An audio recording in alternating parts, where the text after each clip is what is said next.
Good evening, everybody. You're watching America First. My name is Nicholas J. Fuentes. We got a great show for you tonight. Very excited to be back here with you tonight on Monday. We have a lot to talk about, lots to get into. Big show, lots to discuss. Big featured story. What's going on? Guys, what the f***?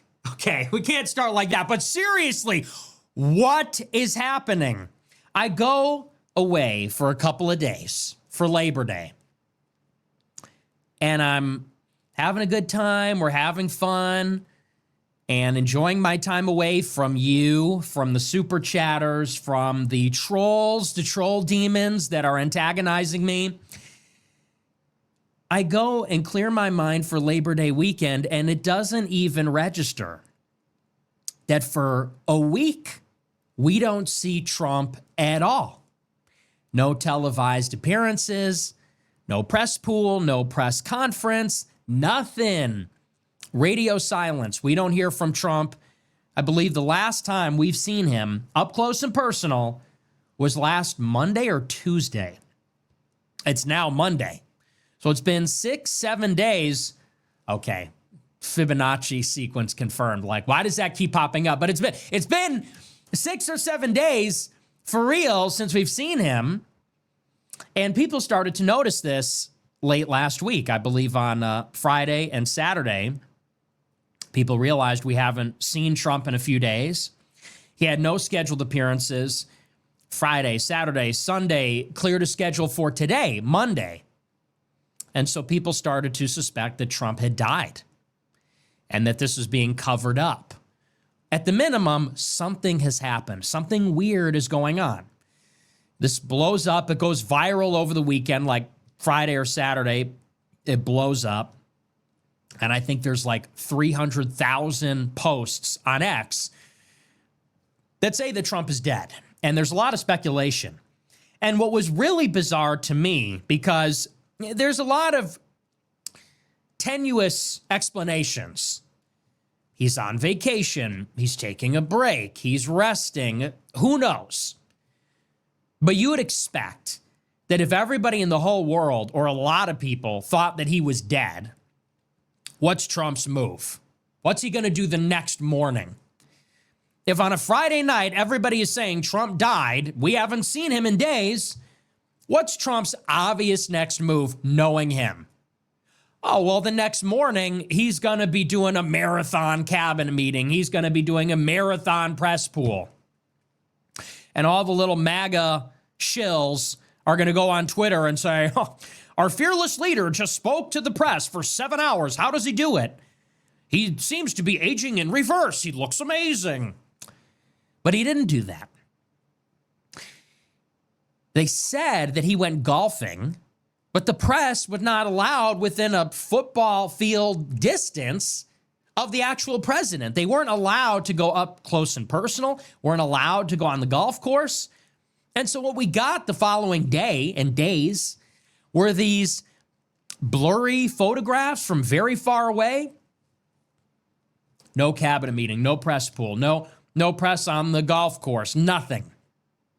Just these bizarre photos that look weird. And what's more, not only that, because it's surprising, but then you see a lot of the pro-Trump accounts on Twitter, they start posting old photographs, old videos. It almost seems like maybe that was intentional, that Trump went out dressed like he did in an older photo, and then the line they were pushing was to use the old photo, the old video, and Trump and them would insinuate that the old photos were actually from that very day and make it look like he's all right. It's all very bizarre. Trump again canceled all of his appearances today, and now tomorrow there's an announcement scheduled at the White House in the afternoon. So we're going to talk about all of it. We'll talk about the whole timeline. It's very strange. I don't know what to make of it, but something is up. I don't know what is up. I don't think that Trump is dead. I don't believe he's dead. But something's not right here. Something is off. I think everybody knows that. I think that's obvious. And you know what? The only people that are not willing to admit that It's very suspicious, and I think that they might be on the payroll in some way. I'm getting very creeped out. It's getting to be a little bit too much for me. The double standards, the inconsistencies, this like slavish devotion. And I'm convinced like 90% of the Trump influencers have got to be on the payroll in some form. There was just a story that broke last week that all these Democrat influencers were being paid by the Democratic Party. And you know that something like that is happening with the Republicans. We've seen evidence of it before. I think it's far more widespread than even we're aware of. But something is not right here. Gut level, something is not right. Something is very bizarre here. So I guess we'll find out tomorrow, but we'll speculate a little tonight. That's going to be our big show. We're also going to talk tonight about the, get a load of this, the Washington Post reported on the post-war plan for Gaza. You remember back in February, Trump proposed that we would ethnically cleanse the Gaza Strip and then replace it with like casinos and turn it into a resort and a smart city with AI and Web3, Bitcoin city. Well, they have a new proposal. It's called the Great Proposal. And it's the same exact thing. They're going to pay all the Palestinians like $10,000 each to leave the Strip. They're going to say that every Palestinian in Gaza has like a stake in the land, and this consortium that will build the resort, it will be more cost efficient for them to pay like $10,000 to $20,000 for each Palestinian to get set up in another country and leave. Or they're going to like herd them into prison camps while they build Disney World in Gaza. It's totally insane. We'll talk about it. We'll read through the report. I'm not exaggerating, by the way, like that's the plan. The plan is they want to kick everybody out, bulldoze it, and turn it into like a resort, a smart city / resort area owned by the United States on a lease, I believe, and they're going to pay everybody to leave.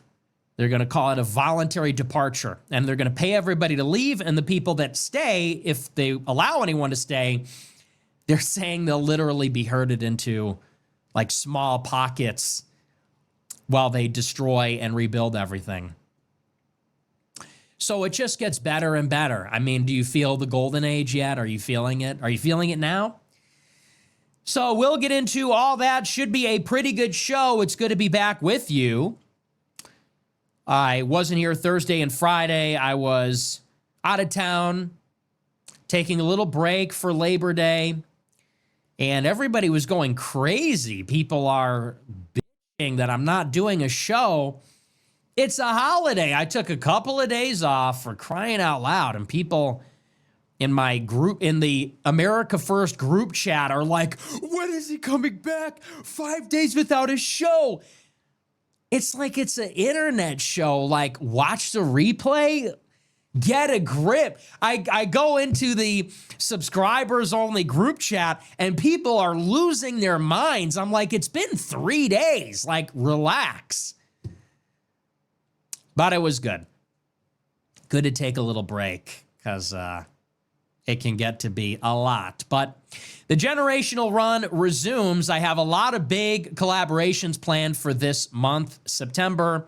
Wednesday, I'm going to be doing a collaboration finally with Jimmy Dore. We haven't confirmed the schedule, but I think we're going to do it Wednesday, I believe at 3 o'clock Pacific time. But I'll tell you the details tomorrow. And barring any crazy situation tomorrow, I'll be doing a collaboration with him on Wednesday. This has been one that's been in the works for a long time. We're in a very similar place. Me on the far right, him on the far left. I don't know too much about him, but I know that he's another one that kind of marches to the beat of his own drum on the left wing. And there is this horseshoe thing going on where it seems like we agree on a lot. So I'll be talking with him on Wednesday. People have been asking that for a long time. We're finally going to do it. And then next week, I have 3 big collaborations scheduled, not this weekend, but next weekend. You're going to lose your mind because I got 3 very big, very exciting collaborations scheduled. So the generational run resumes. I told you I was kind of tapped out for a minute, taking a little break, but we're going to pick up the pace again. So it's going to be good stuff. But that's that. Before we get into the show, I want to remind you to smash the follow button, smash the like button, leave a comment. Let me know what you think about the show. Get your hats. Get your hats. Buy them now. If you want them in time for Christmas, buy them now because it's a pre-order. We sold out of all of our stock. We're going to have to order. We're going to have more created. They'll have to be made, constructed. So if you want them by Christmas, you're just going to want to pull the trigger and get them now. Made in America, free shipping, Fuentes.store. Subscribe to get access to every episode of the show. That's AmericaFirst.plus. The baseline subscription, $15 a month. You get access to every show I've ever done. All the commentary streams, gaming streams, Twitter spaces, interviews, debates, my high school show, my RSBN show, going back 8 to 9 years. It's all there. $15 a month, $30 a month, you get AI-powered search engine which is very helpful if you want to know my take on a specific subject. $100 a month club, you get access to my group chat where we're hanging out. And look, I'm in the trenches, man. I don't know how other people do this stuff. On like OnlyFans, like Andrew Tate. When Andrew Tate, and not to compare my subscription to his, because it's not like, naked stuff, but like it's not pornographic, it's just hanging out. But when Andrew Tate does his porn subscriber thing model, he hires like Indian guys to talk to the subscribers. And so the subscribers, they're subscribing to like a girl and they're like, hey, baby, I love you so much. And then some Indian guy is like, oh, I love you too, pretending to be the woman. I guess that's how other people do it. That's how you have to do it. I'm in the group chat with you niggas. I'm actually in there. I got that shit on. And I don't know. I mean, I would say I regret it, but that's not good for business. I guess I bit off more than I can chew because it's 400 people tagging me. Hey, Nick, what do you think about this? What do you think about that? And I'm just in there. I just wake up, I'm in there, and people are like, hey, King, how'd you sleep today? Why do you care? Why are you asking me that? I get in there, I'm like, hey, what's up, everybody? Somebody says, oh, I'm eating lunch. Oh, me too, I'm having a burger. What's your favorite burger, Nick? Why do you like burgers? It's like, okay, why is that necessary? Like, be normal. But that's really the minority that just pisses me the fuck off. Most people are pretty chill, but there's like, I don't know, a handful of people in there that are just kind of like maniacs. But it's fun. We're hanging out. We're having a good time. So that's AmericaFirst.plus. You want to chop it up? John Dave Irving just tagged me in the group chat. LOL. See, now they're all tagging me. See, this is what you're missing out on.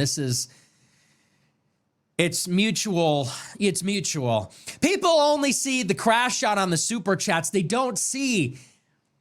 I'm like a targeted individual. It's like you only see the guy going crazy. You don't see that there's 100 red cars passing by on the street and they're all taking pictures of the guy. I'm a targeted individual. I'm being gang stalked by the fans. Anyway, I don't know if you get that reference, but it's fun. We're having a good time. And they're all tagging me. Oh, Emily, stop. Now they're all tagging me. This is so funny. We're tagging him now. Fucking hilarious, guys. Anyway, so that's that. We're going to move on. We're going to get into the show. And we'll keep it a little bit. It's going to not be the longest show because there's not a ton of news tonight. And it's also Labor Day. I was debating canceling. So close. So close. I'm not feeling good. My back hurts. My allergies are bothering me. So close to canceling. But I said, you know what? I just got to dial in. I got to lock in. But there's not a ton of news. we're going to talk a little bit about this weird situation that's going on. This is our featured story. I know everybody wants to know what's up. And like I said, I wasn't paying too much attention to the news. I started my Labor Day vacation on Thursday. So I was not paying attention all day Thursday, Friday, Saturday. And then I started hearing over the weekend that Twitter exploded. Everybody thinks that Trump has died in office. And this is not my first rodeo. I've been on the internet for a long time, and I've been on this political side of the internet for a long time. And I will preface all of this by saying so much of this sort of thing that you see on the internet is totally fake, like 99% of it. And if you're a veteran of the meme war, you know what I'm talking about. October surprises, people looking at flight tracking radar, people talking about imminent war with North Korea, Iran, with Russia, people pretending to be official government sources leaking information on 4chan about false flag terror attacks, time travel, warp devices, all these kind of things. If you've ever been on 4chan, if you've ever been on Twitter, if you've been in this space, it's like every other month. Oh, dude, a missile just flew over my house. Joe Biden's laptop just flew over my house. We've seen it all before. So you got to take it with a grain of salt, a little bit. Because what starts as a seed of doubt or an inkling of something that is strange, it goes from 0 to 6 million. It goes from 0 to 100, and people start to create fake evidence, read more into something than is really there. And I saw that all weekend. So we do have to take some of this with a bit of a grain of salt. But let's talk about what has actually happened. Let's talk about why everybody thinks that Trump has died and why we haven't seen him and what's going on.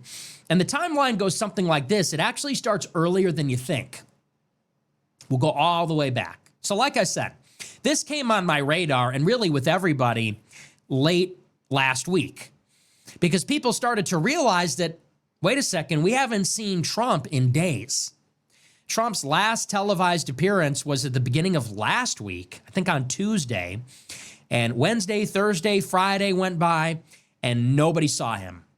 No photos, no videos, nothing scheduled in public or in private. And then his whole weekend schedule was also clear. So people noticed this. We haven't seen him and we won't see him for a whole week.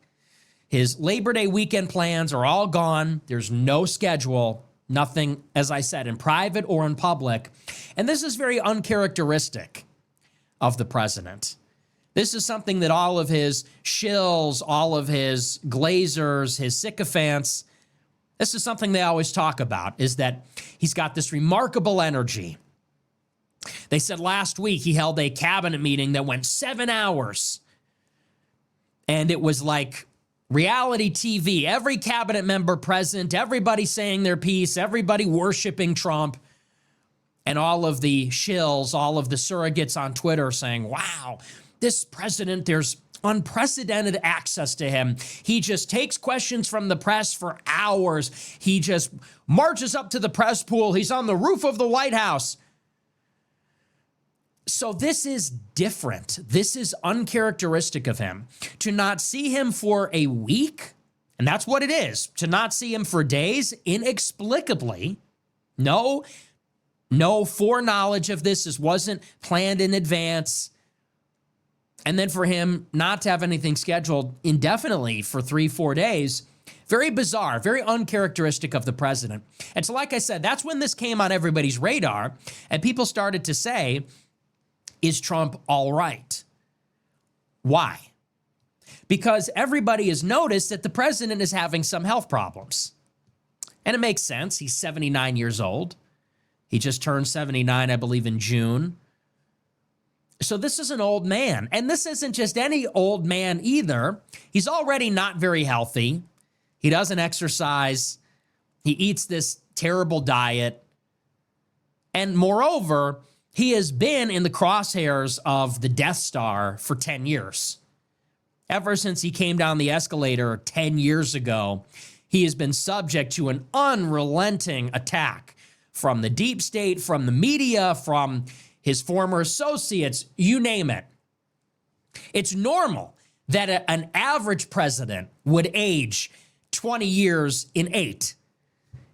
It's expected that someone like a Barack Obama, who's a much younger man, or George W. Bush, who was a much younger man, the president carries the weight of the world on his shoulders normally, and the office ages you.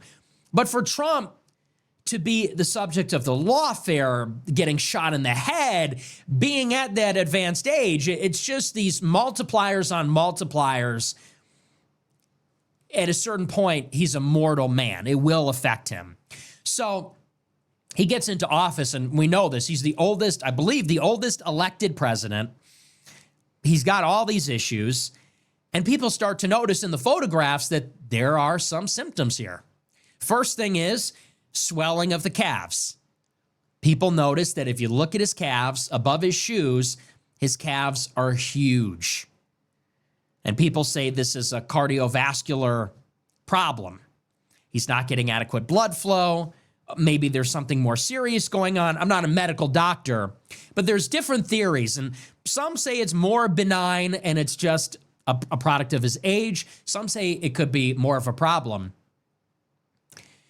We get something really interesting, though, on August 19th. And this is something also that Alex Jones said on a show that I did with him earlier not this month, but last month in August. On August 19th, Trump is quoted in an interview as talking about heaven.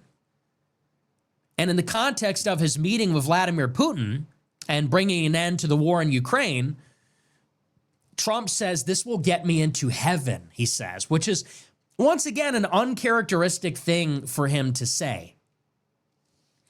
Trump has been with us for 10 years, and like him, love him, hate him, whatever you think about him, this is not a deeply spiritual person. This is a very strong, stoic person, fatalistic, you might say, pays lip service occasionally to some vague notion of God, Christian, cultural Christian religiosity, but he's not a deeply spiritual person, doesn't speak in moral or spiritual terms.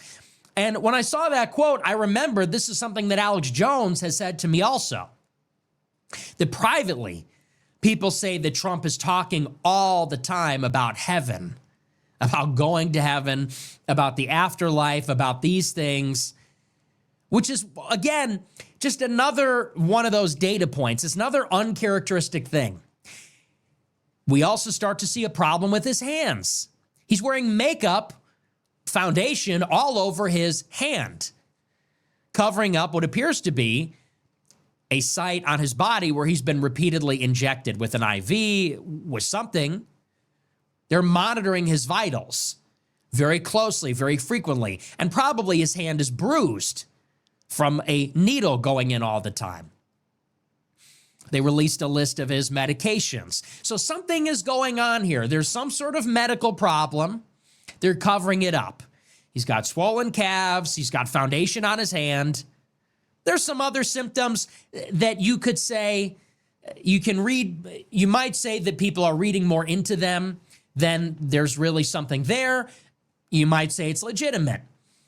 He's having these weird episodes of forgetfulness, not remembering certain names, not remembering the names of countries, inability to walk in a straight line when he was on the tarmac with Putin. Again, some I think are more speculative, some are unignorable. Foundation on his hands, swollen calves, there's photos of it. It's not normal. Something is going on there. The other stuff, you could come up with other explanations, but we'll throw it in there just for the sake of argument. He's talking all about heaven, he's talking about dying, and then he disappears. Last Tuesday, we stopped seeing him, hearing from him. Holds this marathon cabinet session. He's got a bruised hand once again. And then all of a sudden, radio silence, disappears. As I said, very uncharacteristic. This is anomalous. This is not normal. We're used to hearing from Trump in particular every single day. Every day it's something. He's traveling. He's on a mission. He's on the White House. He's supervising construction. He's golfing. It's always something. We don't hear from him Wednesday, Thursday, Friday. Then we find out his whole schedule's canceled. So we're not going to see him Saturday, Sunday. Today, wiped his schedule again. Nothing Monday. Whole week goes by, nothing. Last week, J.D. Vance drops an interview where they're asked about if he would succeed President Trump. And Vance says, well, if anything happened to President Trump, I would be equipped and fit to step in. Right now, I'm supporting the president, but if anything tragic happened, I would absolutely step in. Friday, Saturday, there start to be these rumors on Twitter that Trump has actually died, that he had a stroke or a series of minor strokes, that they're hiding him intentionally. They're hiding health issues. Maybe it's stress. Who knows what it is, but he's not well. They're obviously hiding him. And maybe they're hiding something more significant, like that he's actually died. The flag has been lowered to half-mast. People say, is that because of the school shooting? Is that because he's passed? Are they getting their arrangements in order? Are they making arrangements for the transfer of power? We haven't seen that in our lifetimes. A president die in office, with the exception of Jack Kennedy. Very few of us, almost none of us, have seen something like this in our lifetimes. And that, we saw it. It happened in public. So when is the last time a president has died privately? I think Franklin Roosevelt died in office.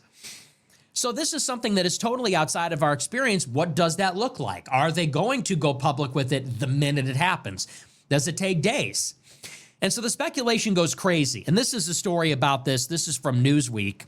It says, quote, photographs of President Trump departing the White House on Labor Day have been circulated by Getty Images as viral rumors have circulated about his death or serious health issues. The false rumors began circulating on social media on Friday after some noted that Trump had not been seen in public for several days. He also had no public events scheduled for the weekend. The images come after the president appeared to respond to the viral rumors on Sunday night in a Truth Social post. He wrote, "Never felt better in my life."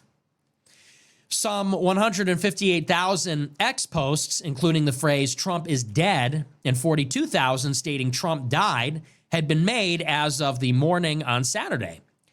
X users continued posting about the rumor on Sunday, although engagement dropped after Trump was spotted heading to his golf course in Virginia on Saturday. Questions about the president's health were also spurred after new photos showing bruising on the president's hand last week spread on social media. In July, the White House said Trump had been diagnosed with chronic venous insufficiency, which his physician described as benign and common. Trump has no public event scheduled for Monday. It was previously announced in early August that Poland's President Karol Nawrocki would come to the White House for a meeting on Wednesday, September 3rd. So you have all these posts going around, and like I said before, what we would all expect from the president, knowing him, knowing how he operates, his whole MO, we know that if everyone is saying on social media that Trump is dead, one, he would be aware of that. If there are credible news reports about a viral social media phenomenon, in other words, it's not a hoax, it's not botted, and everybody says Trump has died, and in particular, Trump is not well or dead, and they're hiding it, knowing Trump, what you would expect is that he would emerge the next morning. I'll show them. He would emerge the next morning because there's nothing he loves more than to prove the haters and doubters and whatever wrong. What you would expect is that he would be out there bright and early after he wakes up at 4 a.m. because he doesn't poo or pee and doesn't sleeps 1 hour per night, and he can run a 3-minute mile and he can bench press 7,000 pounds. You'd expect that he would be out there 5 a.m. Let's go, answering questions until nightfall. But he didn't. They said that he was going to golf. And the press was put all the way like 500 feet away from where he was. And we don't get a video. We get these blurry photographs. They're not up close and personal like normal. They're not on the golf course. Nobody seems to have access to him. There's no photos of him, other than these very blurry photos from hundreds of feet away where the press was restricted to. And in the blurry photos, it's hard to tell what they show, but he doesn't look great. Although you can't draw any conclusive insights from this because they're not good photos, and that seems to be by design. What's happening at the same time is that all of his surrogates are posting old photos of him. And they're all getting community noted. People are posting old videos and pictures of him with a pro golfer that he golfed with last year. And it seems like a calculated deception, so that people say, oh, that's from today? Oh, okay, I guess it was nothing. But the photos weren't from today. There were no photos like that from today, from yesterday. Today they posted a photo of him with another golfer, and there's some anomalies about it. It appears to be manipulated in some way. The photo shows a mirror, and in the mirror, an artifact that is in the backdrop of the photo is not present in the mirror, which people pointed out. His smile looks slightly different. His eyes are barely open. It's hard to know in the era of AI and some of these softwares where you can manipulate images if it's even real. Who knows? It's probably real, but honestly, who knows? They cleared his schedule today, and now tomorrow they say there's going to be some announcement at the White House. Now, it's all speculation, okay? Everything that I just told you is all speculation. This is a narrative. We engaged in narrative construction. We looked at a bunch of unrelated things, and it's really circumstantial evidence. One thing is not necessarily related to the other. Why is he talking about heaven? Maybe the gravity of it all is finally weighing on him. They did shoot him in the head last year, after all. Why are his calves swollen? Maybe it is a benign health condition. He's 80 years old. Why has he not been seen for a week? You know, maybe he needed a break. Maybe he's tired. He's an old man, you know. So we're creating a narrative, and maybe there's something there, and maybe there isn't. I would say what stands out to me is that we just haven't seen him for this long. And that, to me, is extremely atypical and very abnormal and very suspicious. Because like I said, the most bizarre aspect of all of this is I don't believe we've ever not heard from him for this long. And if people thought he was dead, it's uncharacteristic that he would not go out there to prove everybody wrong. And what it looks like is some sort of cover-up. It looks like they hid him away. People started to notice. They panicked. They rushed him out in front of the cameras, but not too close because he's still not 100%. And they showed another picture today. Maybe it's edited. Maybe it isn't. Maybe he's looking a little better. But something happened last week. Something happened that they don't want people to know about. That's what it looks like to me. Something medical. And I saw a thread on Twitter, and it's speculative, but it is interesting. Some are speculating that he suffered a series of mini strokes or has been suffering a series of mini strokes. Maybe suffered a major one last week. That's a going theory. We'll have to see what his schedule looks like. If he gives an announcement tomorrow and he's completely normal, then this is all bogus. And this is another instance of the internet going crazy. Maybe something happened and they did successfully fix him or get him in front of a camera. We'll see on Wednesday. He's going to meet with the head of state. If they keep that meeting, if he's on his game, if he's sharp, then, like I said, maybe nothing happened, maybe something happened, and it wasn't a big deal. Here's the issue, though, in my book. To me, the obvious comparison, which you can't help, it's unavoidable, is that this just so stinks like the Biden administration, doesn't it? And I've been really on Trump this year because, look, the mass deportations are not happening. The war in Ukraine has not ended. It's actually going on more. Trump is preparing to give Ukraine longer range missiles than Biden gave them. Scott Bessent today is complaining about the Russians. We're no closer to a deal. We're going to keep sending Ukraine weapons and better ones, longer range ones. We bombed Iran. They buried the Epstein files. I've been really on top of Trump for the policy stuff. And a lot of people say, well, it's been 7 months. And that's a long time, but it also takes time to do things. So people say, well, it's been a lot of time. He doesn't have a lot of options. When it comes to the Russians or the Iranians, they have a say in how that resolves as well. There's a lot of arguments that could be made. But then this happens.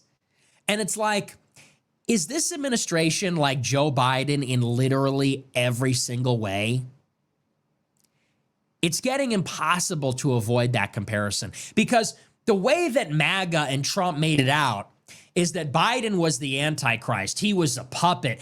There was this medical cover-up. He started this war in Ukraine. It's World War III. The neocons did that because of their corruption and their recklessness, and they're going to end the world. They're starting many wars. They're supporting the genocide in Gaza. There's no transparency on government secrets. They're bringing in 10 million illegals. It goes on and on and on. They said this is the most important election of our lifetimes. This is going to be a golden age. Trump learned his lesson. Things are going to be different this time. And it's unignorable and unavoidable to compare the two and realize this administration is similar in every way, in every single way so far. Think about it. The Biden administration had the Ukraine war begin in Biden's term. Trump has not only not ended it in 24 hours, it's not even slowing down. If anything, it's speeding up. Trump is giving them more weapons. The war in Gaza started under Biden. Under Trump, it accelerated. We bombed Yemen more in 1 month than Biden did in a year. We bombed Iran directly, whereas Biden refused to do so twice when the Israelis and Iranians confronted each other. Trump is sending 2,400 soldiers off the coast of Venezuela with missile carriers and destroyers, and it seems like is pursuing regime change there. Yet another war. Last month, the DOJ covered up the Epstein files. They didn't kick the can down the road. They didn't procrastinate. It's not that we didn't find anything. They actively covered it up and said, there's nothing else to see here. There's no one else to investigate. There are no tapes. There are no files. Case closed. And now we don't see Trump for a whole week at all. He's clearly sick. Something's going on because he's old. They're not being forthcoming about it. His calves are swollen. He can't walk in a straight line. His hand is bruised. It's slathered in foundation. Then he disappears for a week. And when everyone says he died, they roll him out with the journalist 500 feet away taking blurry photographs. And they say, see, he's fine. See, look, it's totally okay. And people defend this. Why don't you keep that same energy? What happened during Biden's term when people said, where's Hunter? Where's Hunter? Biden won't campaign. He's hiding in his basement. They're hiding Joe Biden in his basement. He cleared his schedule today because he's only awake 3 hours and it's all his advisors running the show. Where's that energy now?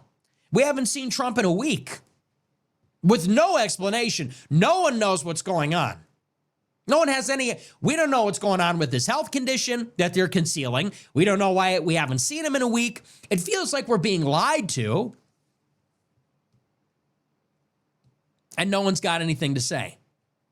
All the MAGA dick riders are coming out and saying, oh, I can't believe the left is wishing for Trump to die. Isn't that a bit of a diversion? Isn't that a cop-out, a dodge? Of course, I want the president to recover. I pray for him. He's the leader of our country, whatever you think about him. And I care about him as a man. I do believe, in spite of some of the things that have happened, This is a beast of a man. This guy's a lion. So I am praying for him to recover. But isn't that a little bit besides the point? Where is this guy? Why don't you care? And it's like this with everything. Do you think that if Biden bombed Iran, do you think that Trump supporters would be making excuses for it? You think they'd be saying Biden bravely bombed Iran and destroyed their nuclear program without a major war? They'd be calling him a neocon. They'd be saying he's the candidate of World War III. It goes on and on. Do you think that if the war went on for another year under Kamala Harris and she was sending Ukraine longer range weapon systems, do you think that any Trump supporter would be making excuses and saying, well, it's only been 7 months and that's very complicated and we got to get Putin to the... Of course not. Of course not. They'd be attacking her all day. Epstein files. Do we even need to go there? What if the Epstein files were buried under Kamala? Would there be a single person standing that would defend her on our side? Absolutely not. But Trump gets away with all of it. Bomb Iran, accelerate the war in Ukraine, cover up for Epstein. And then in the end, it's like Biden levels of Weekend at Bernie's to add insult to injury. And Johnny MAGA and Cat Turd and Scott Pressler and Jack Posobiec and all the usual suspects, they're right there on Twitter to defend this. And this is where, here's the best part. I call this out, and people say that I'm becoming left-wing. Have you seen this?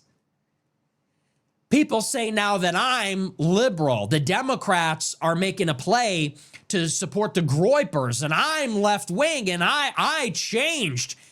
I did not change. You changed. I didn't leave the right. The right left me. In 2016, when they threw Hillary Clinton's limp body into a van on 9/11, I thought that was very weird. In 2020, when Joe Biden was obviously mentally incompetent, I thought it was a disgrace when they made him the president. And I didn't support the war in Ukraine, and I didn't support America's policy towards Gaza. And I don't support that Trump has this health condition. They're covering it up. I don't support that he's continuing the war in Ukraine. And I don't support that he's bombing Iran for Israel. So who changed here?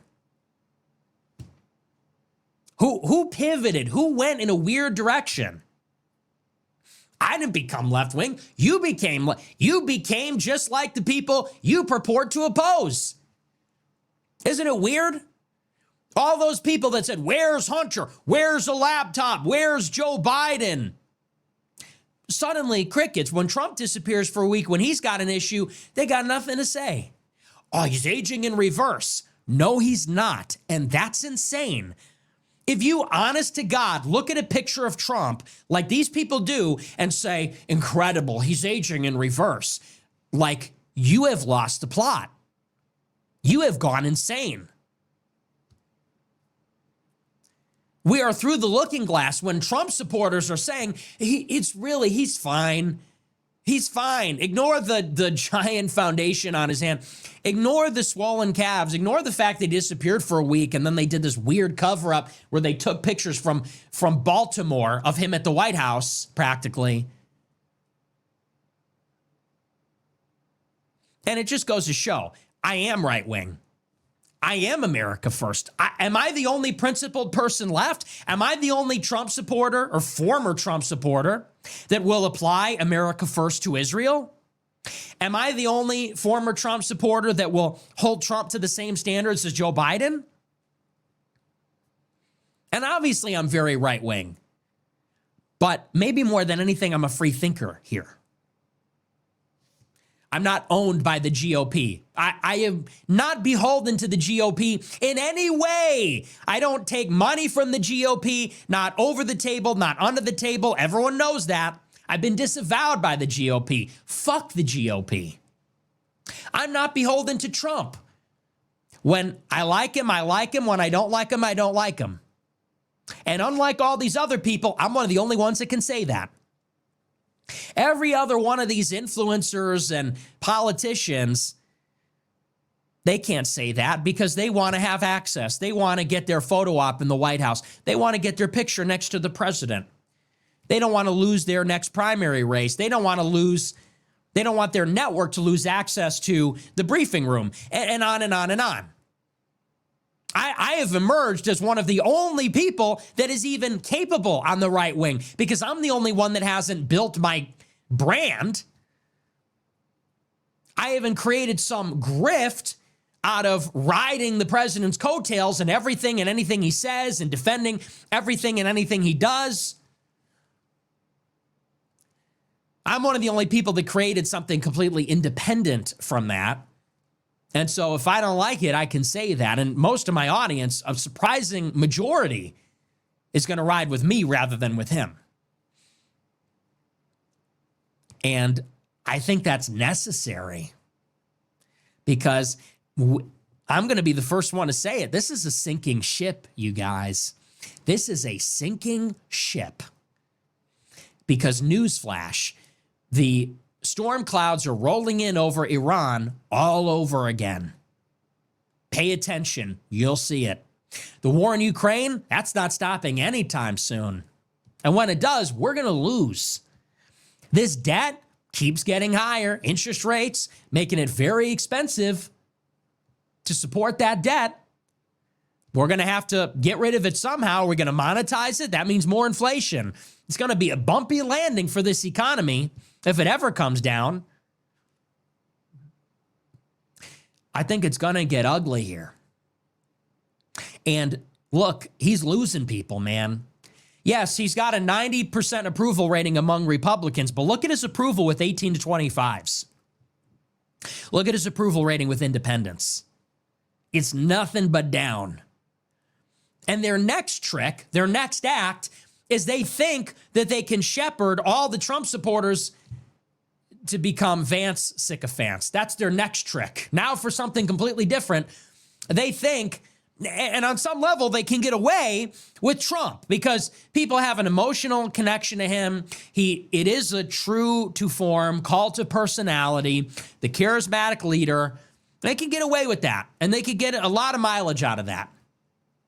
It's durable. But now they think that as Trump declines and bows out, whether that's in the appointed time, the 4 years, or if it's earlier, they think they're going to be able to get everybody behind Vance, and they're just not. They couldn't get people behind DeSantis because he just sucks, and they're not going to be able to get him behind Vance, this weird-ass, weirdo Manchurian candidate who came out of nowhere. He may become the president tomorrow. He may become the president in a year. They're going to get behind him for president in 2028. And who the fuck even is this guy? 3 years ago, he's a never Trumper. 3 years ago, he wasn't even in the U.S. Senate. He had some no-show job at Peter Thiel's venture capital firm. And who the fuck is Peter Thiel? The Antichrist? Just ask him. Is he on Team Humanity even? Or is he with like the robots or the devil or who even knows? So this is the moment where I'm like, fuck it, I'm out. I'm out. And I know you know that. I mean, I've been out, but I am out. What is this even anymore? Who can defend this? It just gets worse every week. Day one, they said deportations are going to start on day one. We're coming to Chicago. Remember Tom Homan, that nitwit? We're going to come to Chicago on day one, whether they like it or not. And then what happened? Day one, well, it's only been 1 day. Well, you can't do it. Day two, well, it's only been 2 days. It was over before it began. Dude, they put Sriram Krishnam as like an AI czar. Elon Musk was browbeating the Trump supporters on Christmas and New Year's because they didn't want limitless H-1Bs. They made Marco Rubio the Secretary of State. Scott Bessent used to work for George Soros and he's gay. This is our administration. It was cooked from the start. And it just keeps going. No mass deportations, no end to the war in Ukraine. We're bombing Iran. They're saying we'll do it again. Buried the Epstein files and covered it up for weeks. We're now against Thomas Massey for some reason because it's like an open cover-up of Pedophile Island. And now he's fucking sick. Now he's hiding in his basement like Joe Biden. And we're supposed to say, our glorious president is aging in reverse. It's a miracle. He's Benjamin Button. It's totally insane. It's totally insane. And these people need a reality check. Like, at this point, it's doing more harm than good. It's just damaging.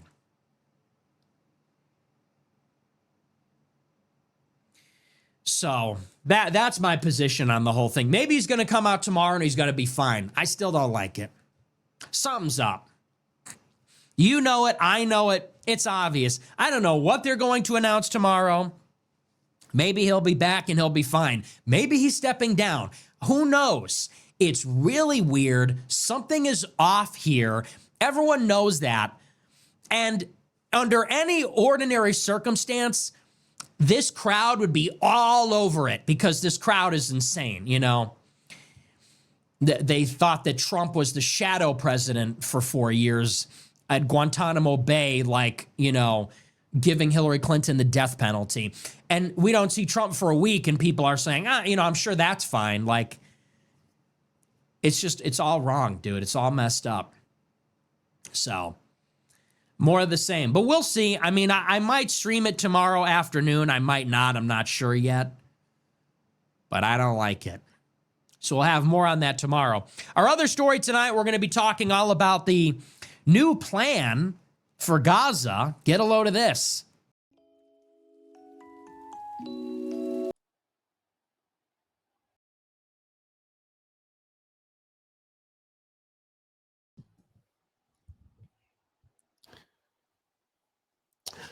All right, random black guy in the corner reporting to you.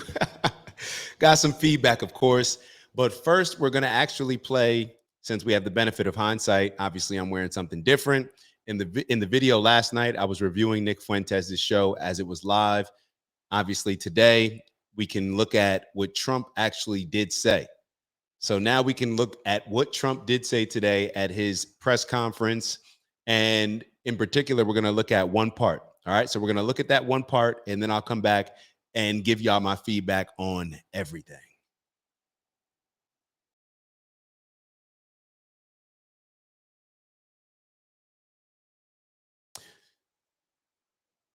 Another one in my DJ Khaled voice. All right. Before we get into reacting to Nick Fuentes, and oh, yes, I go by random black guy in the corner now. I'm just joking, but that's what a whole lot of people on X saying, like, yo, who's the random black guy in the corner? So we gonna run with it. We'll see. Not, I guess that could be a little bit dangerous. Who knows? Who cares, right? Who cares? Poking a little fun at it. But first, before we get feedback on Nick's speech that he just gave, we're going to look at Trump. All right. Obviously, I'm wearing something different. I actually watched the live, recorded the live while I was watching it live. And today we have the benefit of being able to watch Trump's speech that he just gave, him talking at the Oval Office. So we'll get into that, and then we'll come back and I'll give y'all my feedback on everything. We're honored to do it. They really wanted it badly, and they got it. Peter? President Trump, something completely different, but about a big viral social media trend over the weekend. How did you find out over the weekend that you were dead? You see that? No. People didn't see you for a couple days. 1.3 million user engagements as of Saturday morning about your demise. Really? I didn't see that. You know, I have heard, it's sort of crazy, but last week I did numerous news conferences, all successful. They went very well, like this is going very well. And then I didn't do any for 2 days, and they said, there must be something wrong with him. Biden wouldn't do him for months. You wouldn't see him. And nobody ever said there was ever anything wrong with him, and we know he wasn't in the greatest of shape. No, I heard that. I get reports. Now, you knew I did an interview that lasted for about an hour and a half with somebody, and everybody saw that was on one of your competitors. I did numerous shows and also did a number of truths, long truths, I think pretty poignant truths. No, I was very active over the weekend. They also knew I went out to visit some people at the club that I own, pretty nearby on the Potomac River. And no, I've been very active actually over the weekend. I didn't hear that one. That's pretty serious stuff. I'm glad it's Well, it's fake news. You know, it's so fake. That's why the media has so little credibility. I knew they were saying, like, is he okay? How's he feeling? What's wrong? I said, I just left. And it's also sort of a longer weekend, you know, it's Labor Day weekend. So I would say a lot of people know I was very active this Labor Day. I had heard that, but I didn't hear it to that extent. Go ahead, Peter. Y'all heard him. He caught himself. He caught himself because we all know that when Peter asked him that question, as far as when did you find out that you were dead this weekend? All right, it was a jokey joke, cool. But his response as to when he heard it, he said he didn't hear it at first. Like, bro, you know what we're talking about. Why are you trying to keep the straight face and say you didn't hear it? That brings about, it just looks a little bit suspicious, to say the least. And when he first said that he didn't hear it, I'm just like, damn, Trump's lying. Trump's lying. And it seems that over the past, or in particular this presidency, and just on a few different topics, when it comes to Epstein, when it comes to involvements with Israel with the war, I don't know if y'all been noticing, but he seems to get real frustrated and flustered and out of character when it comes to talking about these issues. I don't know what it is. Of course, he just starts deflecting, talking about Biden. Okay, I can't say no. If it wasn't Trump, I'd say, okay, maybe that is, you know, he's deflecting, so he may really be lying. But Trump typically does bring up something about Biden. When you bring up something about him, he typically does bring up something about Biden. So I can't say that that would be some type of guilty lying behavior, because that's just what Trump does. He did start throwing up the fake news. He saved it. I'm going to be honest. He saved that conversation when he said, well, I did hear it, but not to that extent. Even though when he first answered it, he made it seem like, well, I have no idea what you're talking about. If you heard that you were sick, and let's just call a spade, bro, you heard it. There's no way you are so in tune with everything else going on. So in tune. It's one of the things that helped you tremendously during the election or before the election, through the process. You were so in tune with what was going on. Your team seemed like they had an answer to everything. They just had a very good feel of the pulse of everything going on. They had a very good feel of it. And now you're telling me that all these tweets, engagement, whatever else was sent out on whatever other platform that was talking about you being dead, where's Trump? And you're acting as if you didn't hear it specifically being said that you were dead? I don't believe him. I don't believe him. And when Trump starts lying, when direct people start lying, it's like those are the two things. When intelligent people are lying, I question, like, all right, what's going on here? And when direct communicators start lying, I question what's going on. It may be a health issue. That may just be something that's uncomfortable to speak about. I totally understand. But we got to call a spade a spade. And like Nick said in the video, we got to keep the energy the exact same way as if it was Biden. There would be absolutely no excuses when it comes to being Biden, or when it comes to us criticizing Biden. And when I say us, I'm talking about people that were very critical of Biden's cognitive decline. There were no excuses. We heard all the crazy excuses that people were given that wanted Biden to win or wanted Kamala to win. We heard all those excuses about all the people, them hiding the fact that he's in his basement, not doing any public appearances, could barely walk. He's tripping. He's half the time doesn't even know where he is in the world, it feels like. We heard all the excuses and they sounded ridiculous. But now we got to keep the same energy when we're applying it to Trump. So Trump going MIA, that was the first story of Nick Fuentes' show, his live stream yesterday. He actually wasn't a particularly long stream, but he talked about a few different things. And he pointed out one that he said two things that we know on the stream. He said two things that we know with Trump. One, that he saw all this talk about him dying and what was up with his health. And two, we know that he would try to prove it wrong if he was healthy. If Trump was healthy, then he would jump out here either today or maybe even would have done it yesterday, had one of those marathon meetings just so everybody else could talk about how in shape he was, how his health is amazing, and how he's done these marathon meetings that Joe Biden could never. We know that Trump has a huge ego. Just like he brought up Joe Biden then, he would have gone out of his way to prove that he was healthy, whether it's getting up super early and hitting the golf course. Whatever it would have been, Trump knows he's locked in with what's going on. He has a very good ear to the street as far as what's going on. His team keeps him very informed, and he's very responsive. This weekend, he wasn't. The last few days, he wasn't. Is it cause for concern? Maybe. When you factor in the fact that he's also had some health issues, whether it's the vein issue, I'm not sure if that's what also impacted his hand with the makeup. When you start hiding things, that's when people start to question and lean into it even more. So if you would have just had your discoloration on your hand and just explained it to it straightforward and direct, then maybe people wouldn't have questioned it as much. But the fact that you're trying to hide things, the fact that you're asked a question about, did you hear about you were dead? If he would have just laughed that off and like, yeah, I heard that. I take a couple extra naps and now y'all think I'm dead. I take 2 days to behave like Biden behaved for 365 days, and now y'all need a little rest. All right? Even Trump needs a little bit of rest. That would have probably been a better response. But the fact that he's straight-faced, no, didn't hear about it. And then later on, you say, oh, well, I heard something, but I didn't hear it to that extent. Stop it, bro. If you heard something, you would have been pressing the issue, and you probably would have fired people. There would be people getting fired if that many people were talking about you dying and you weren't aware of it. You would be firing a lot of members of your team. Just my opinion. And Nick called out this slavish devotion to him as getting bizarre. This slavish devotion. And we questioned it probably for the first time when it came to the Epstein files with Kash Patel and Pam Bondi. When we saw them just destroying their entire credibility for Trump, we said, damn, this is what we're talking about, that slavish devotion. They may think that it's going to benefit them in the long run. I don't know, but it's the same type of slavish devotion that people on that team were criticizing when it came to Trump. So I just want to take a step back and ask y'all a couple different questions.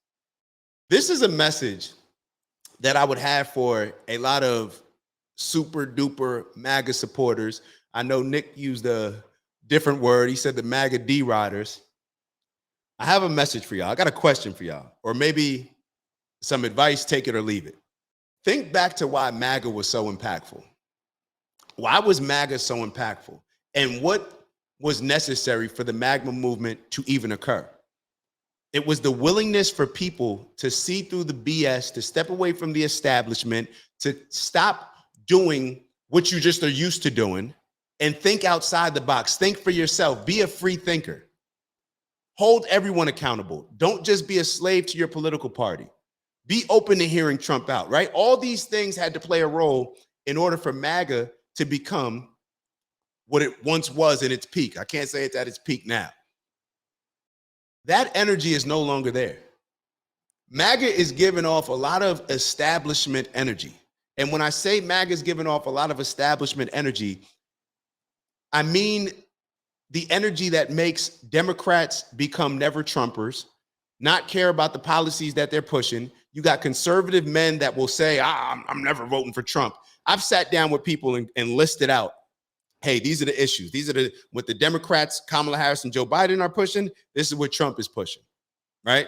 Democrat, the liberal perspective, the conservative perspective. I've sat down with people, family and friends, and let's say we have 10 issues on there. At least 7 out of 10, they are leaning conservative, if not all the way conservative. And maybe 1 out of the 10, they won't give an answer. So let's say maybe 1, at the max 2, they're more liberal leaning. That was the takeaway that I had when I did this little exercise with a few people. That's an establishment mindset.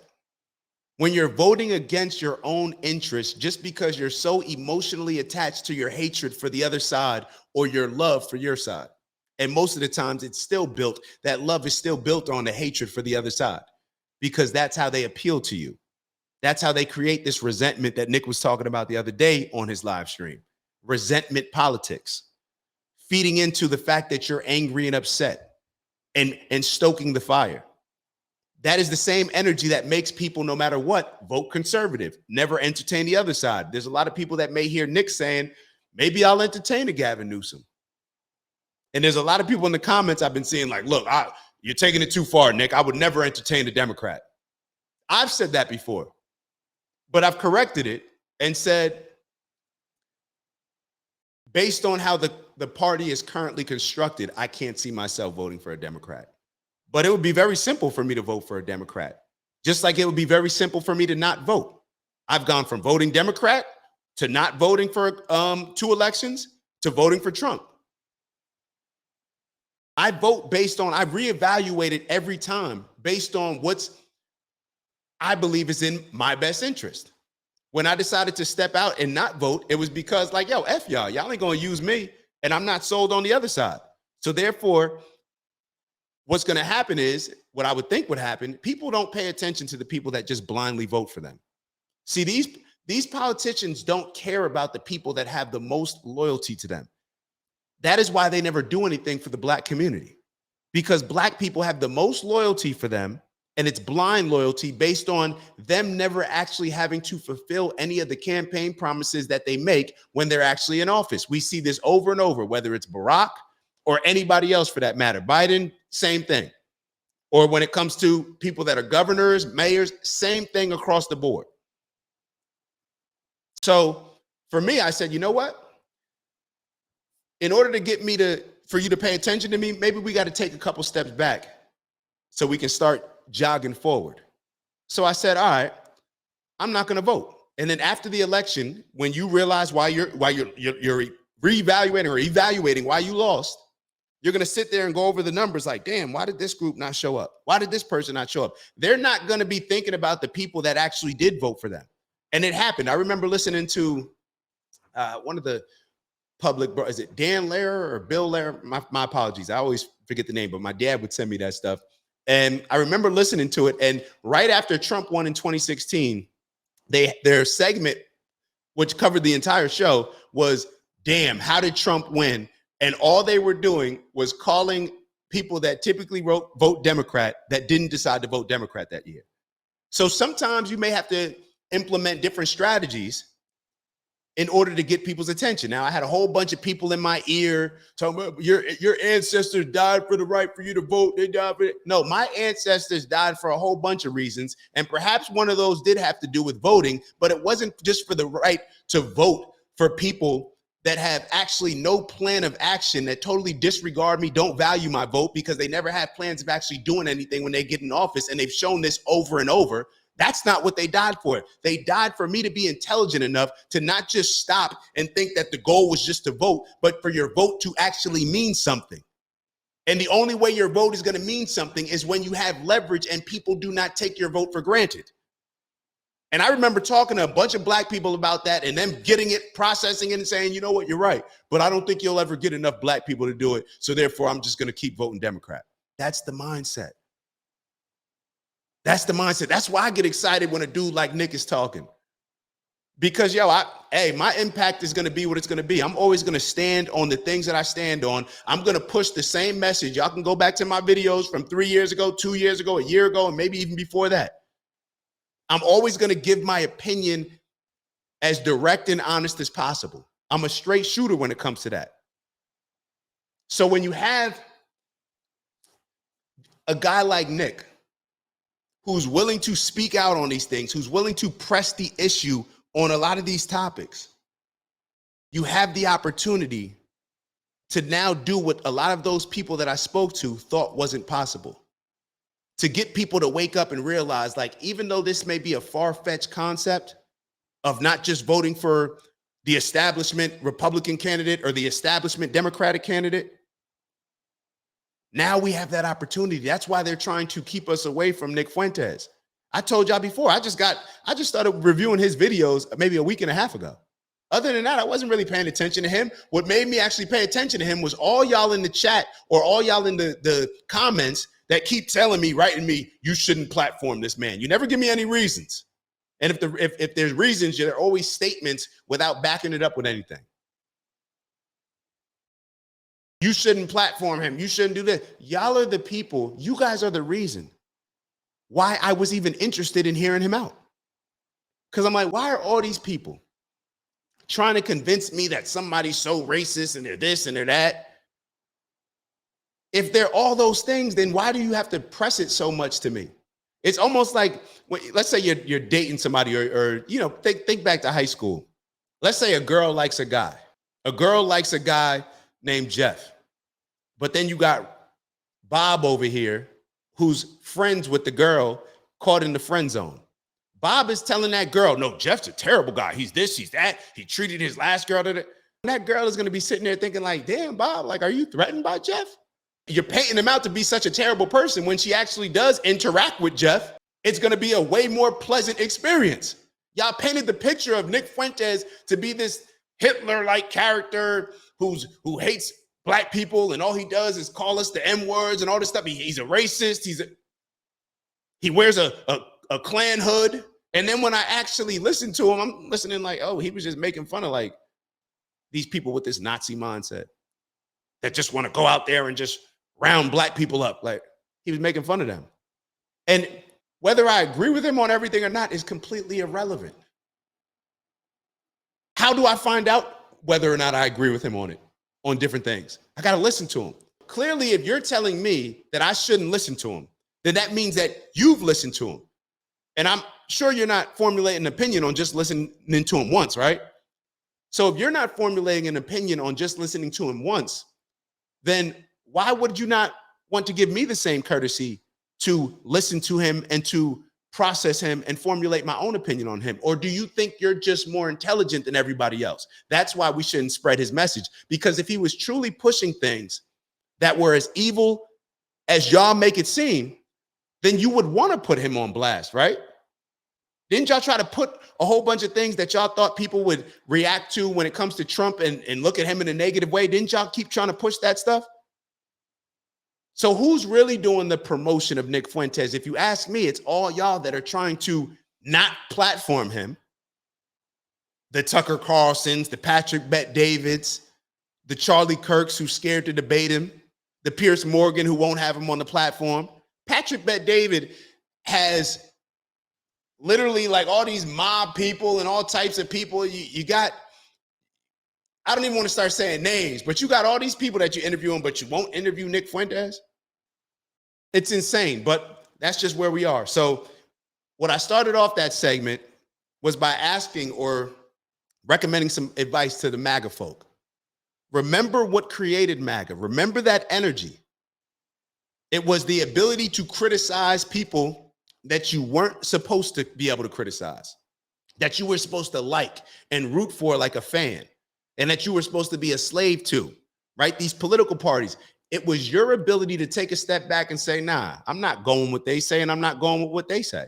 Because remember, when Trump was first running, the Republicans hated him and probably still do hate him just as much or more, at least at that time, than the Democrats. The Democrats were laughing at him. The Republicans hated him. Remember that. The ability to criticize anybody, to criticize constructively based on your actions. I'm a sports guy. A coach that doesn't feel comfortable constructively criticizing a player, there's a problem there. And a player, let me actually rephrase it. A player that doesn't want to receive constructive criticism, that's not somebody that I can rock with. So let me, now that I gave that opinion, advice, whatever you want to call it, I want us to think about all of the people that are disappointed in Trump right now, that have called him out. He's only been in office, what, like 7 months? He's only been in office 7 months. And I say only because it's like, damn, all these people already, these people that were so passionately rooting for you, promoting you, campaigning for you, people that directly led to you getting elected. And I wrote down a few names: Candace Owens, Joe Rogan, Tucker Carlson, Nick Fuentes, Marjorie Taylor Greene, Dave Smith. These are all people that are being critical of you. But rather than being the same free thinkers that y'all were, well, were y'all really free thinkers? Or were you voting for Trump or rooting for Trump for different reasons? I don't know. But for the people that are free thinkers, think about all these people that passionately were rooting for him. They've now taken a step back. Why? Because they're just evaluating him based on the things that he said he was going to do and how he has not been able to come through and perform in those areas. He just hasn't. When it comes to these issues, I wrote down a few, but let me just go off the top of my head. With Iran, you said that you were going to stop the war with Ukraine and Russia. You said that you were going to stop the war between Israel and Palestine. You put out a peace treaty and they embarrass you so much, you end up crashing out and cursing in the middle of the White House saying that they both don't know what the F they're doing. And you had more of that energy towards Israel if people go back and listen to that. But for whatever reason, you seem to just be getting controlled or getting real frustrated with not seeming to have the same power or leveraging your power like you were willing to do before. It just seems that way. You haven't been deporting like you said that you were going to deport. The economy isn't doing as well as you said it would be doing. And the reason why I say it like that, that's really like the economy is important to me, but to be totally honest, I was more concerned with like the cultural issues and just the overall direction of the country. I just thought that the Democrats were allowing such ludicrous policies. And when I say cultural issues, a lot of that is when it comes to even the parents in the home. We've gone over all this as far as like, just look at California with where you can't even, where parents are not even obligated to tell where teachers are not even obligated to tell the parents that their kids are coming to school and behaving as transgenders. That's insane to me.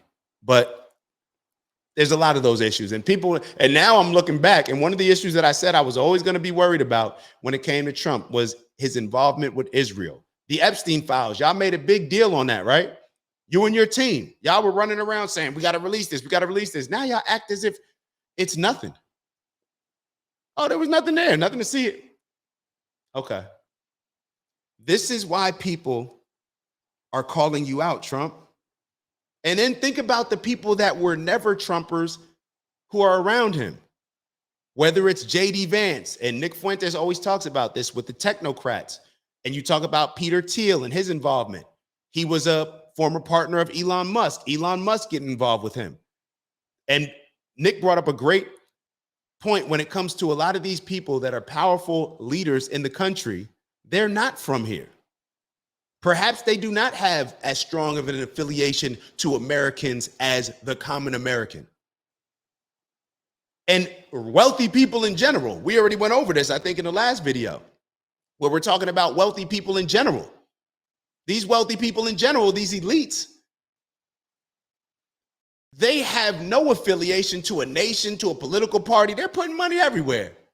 They're just sprinkling it out, and whoever wins, all right, well, we can prove that we helped them out. Ben Shapiro, J.D. Vance, and of course, Ben Shapiro. We know why Ben Shapiro's now singing Trump's praises, just because of Trump siding with Israel on so many things, not being willing to call out a genocide happening. Ben Shapiro, Mr. Facts Don't Care About Your Feelings, over the last year, probably it started with him crashing out over Candace and firing her from Daily Wire because she was giving her opinion on certain things, giving facts and disregarding feelings. But I guess your feelings impacted you so much that you decided to let her go or whatever agreement y'all had, but y'all fired her, allegedly, right? Ben Shapiro, the never Trumper. Howard Lutnick, didn't he donate to Hillary Clinton? He called Trump a buffoon. Now, Trump seems like the type who's very petty, right? Y'all remember how his involvement with Chris Christie was, right? I think he used Chris Christie. Chris Christie endorsed him. But because Chris Christie, I think, had already said some mean things about Trump, Trump ended up just turning his back completely on Chris Christie. So Trump is a very petty person, right? Very resentful individual. So do you think he would just be cool with Howard Lutnick calling him a buffoon if there wasn't something else around that? Now, for a normal person, I would say, yeah, people call people names. It is what it is. Nobody's tripping. Trump is not a normal person when it comes to that. And a lot of that is what drives him. We've all seen that. So I don't know. Trump doesn't seem to be too in tune, or let me say, he's acting like he's not in tune. He's not paying attention, and maybe he just doesn't care because he doesn't have to run again. Maybe that's why. A lot of presidents, we talk about how they're supposed to, that second term, they're supposed to, really put their foot on the gas. But when Nick was talking about even his approval rating, yeah, he has a high approval rating amongst Republicans. But what about kids, young men, young women, 18 to 25 years old, independents? His number amongst 18 to 25-year-olds and independents is down. Maybe Trump just doesn't care. Maybe Trump just doesn't care. But my last, I don't know. A lot of this stuff. And we'll get into more of the conversation in the next video regarding Israel. But Trump, I don't know. He seemed okay in that video. I wasn't really sure what we were going to see. I was a little nervous to see, Trump talking. Like, is he going to give us some big news, how that's going to impact us? And maybe I wasn't nervous, but I was just kind of, a little jittery, like what's going to happen? Because I really think that something's going on. I'm actually glad that Trump was able to get up there and speak and look what I would say is normal. I'd say Trump looked normal. I'm glad. I'm not rooting for Trump, for him to be in bad health. I'm not rooting for that. But we'll get into the whole conversation with, Trump, Israel. They're implementing eminent domain, it seems like. They're literally using the U.S. government and whoever else to take over the land in Gaza, rebuild it however they want to rebuild it, remove the people from the land so that they can build whatever they want, develop whatever they want on it. And I just don't know why. I just don't know why. I thought Trump would be the president that would be able to have the best chance of delivering peace in that nation because or in that region, because he'd be strong enough to push against Bibi Netanyahu in Israel. But disappointingly, he hasn't. Appreciate y'all tapping in with me. I'll see y'all in the next video.